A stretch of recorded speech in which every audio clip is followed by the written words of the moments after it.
مقام مصطفیٰ اللہ پاک نے خود ہی بیان کر دیا، فرمایا سبحان الذی اسری بعبدہ لیلا من المسجد الحرام الى المسجد الاقصی، کہ وہ ذات پاک ہے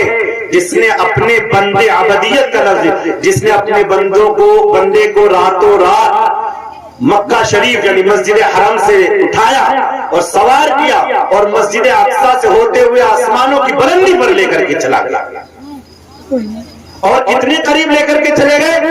کہ حضرت جبریل علیہ السلام فرماتے ہیں کہ اگر ایک بال کے برابر بھی، اب اس سے اگر میں آگے بڑھتا ہوں تو تجلی ربانی سے میرے پر جل جائیں گے، یعنی اتنی مقام، اتنی بلندی پر اللہ رب العزت نے اپنے پاس سیدنا محمد رسول اللہ صلی اللہ علیہ وسلم کو بلایا، اور خود قرآن نے فرمایا قاب قوسین او ادنی، یعنی کمان